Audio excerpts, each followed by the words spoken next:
you're a woman over 55 and you've been wondering, is it too late to figure out what I really want?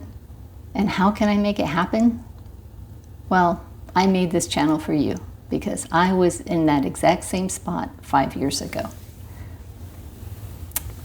I was 57 years old and my husband passed away when he was out on a walk on a random Thursday in November. There was absolutely no warning.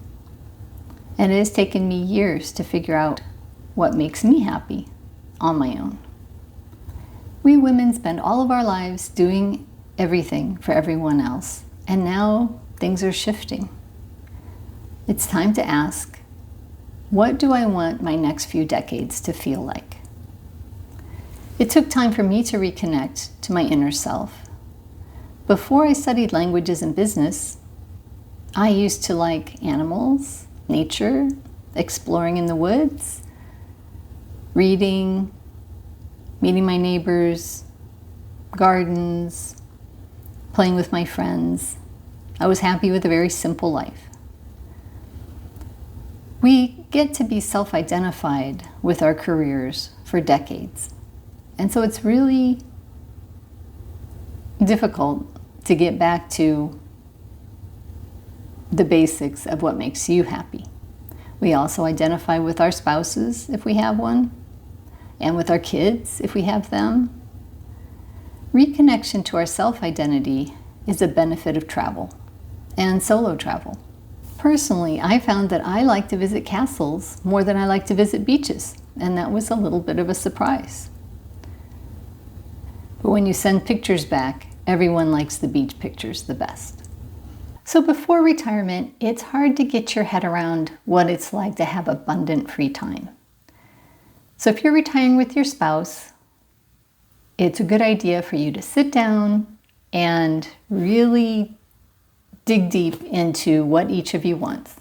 And try not to just please the other person or have the other person please you. Really say, this is what I want, and maybe pick the top 3 of each of you and plan that way.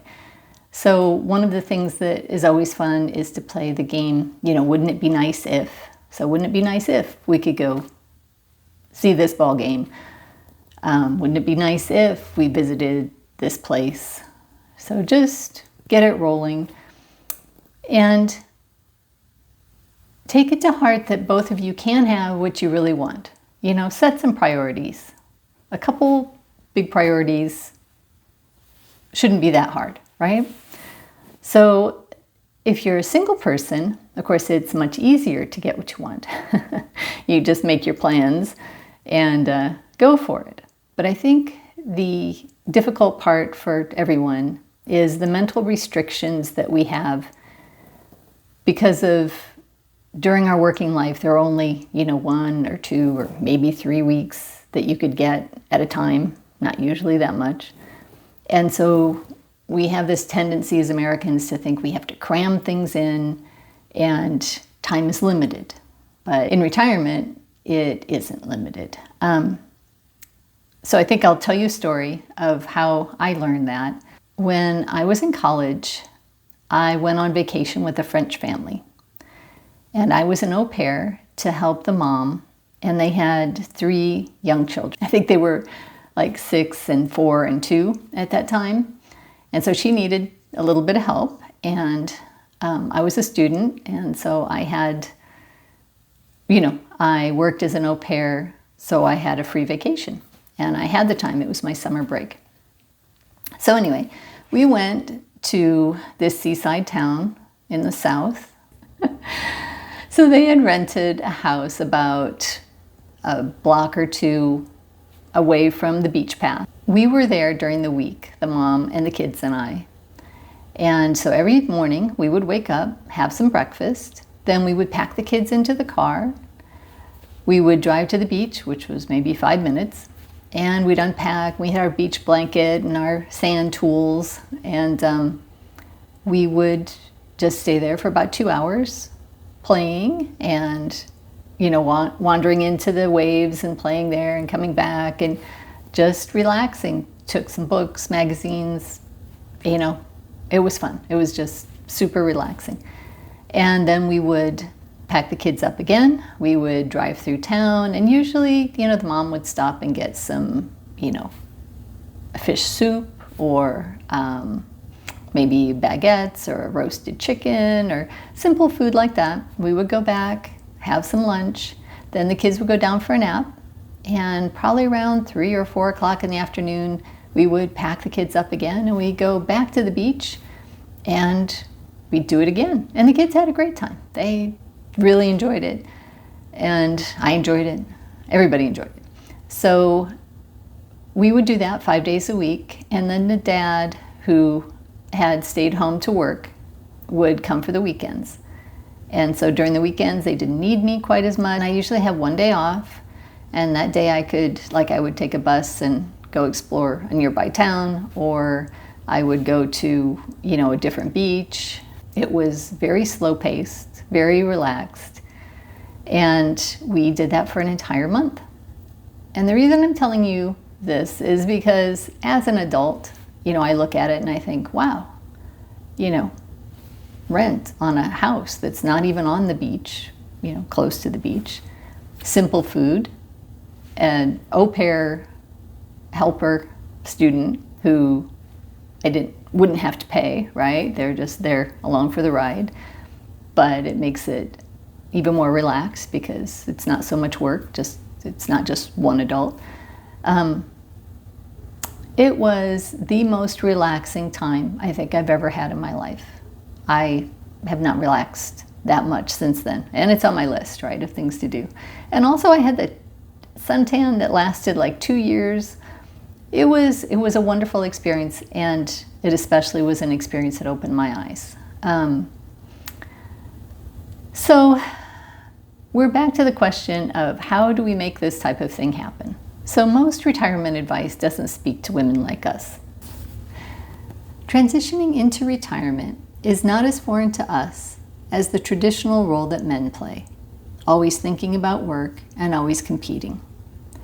That's why when you look up retirement on YouTube, you primarily find male financial representatives that make you think that retirement is a competition to have the most money at your retirement date so you can continue to compete with the Joneses on the flashiest way to show that you are a winner.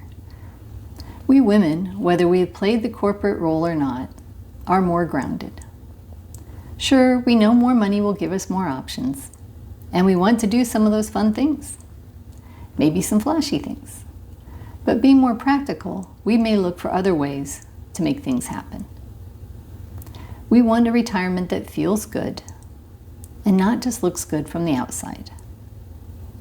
We especially don't want financial anxiety. We value community and connection. Here on this channel, you'll find smart, doable ideas on how to live fully in retirement. Whether that means creating flexible income streams through e-commerce or in your hometown. You can freelance skills that you already know how to do, or you can try something new. We want to explore travel too, through relocation or geo-arbitrage or part-time adventure. We want to make peace with our money stories, even if you do feel behind. And we will look at things from a non-traditional perspective. A little bit more practical twist on things that will make you see that it's all doable. So we will be building confidence and clarity around your next chapter, making some plans. We'll be having a community, a place to share our wins, questions, in a safe environment of like-minded people. And I personally think that's what I've missed most about this journey. And yes, we'll talk about the things that make us feel stuck. The fear, the regret, the comparison. Because moving forward isn't just about spreadsheets. It's about the mindset, the right mindset. Retirement is a psychological event as well as a financial event. So we can work together to find connection and meaning. So please leave me a comment. Let me know what you're dreaming of and maybe what you're stuck on. welcome to Her Empowered Retirement. And I hope to see you here next time. And stay positive, and we'll do this together. So thanks for being here. Take care.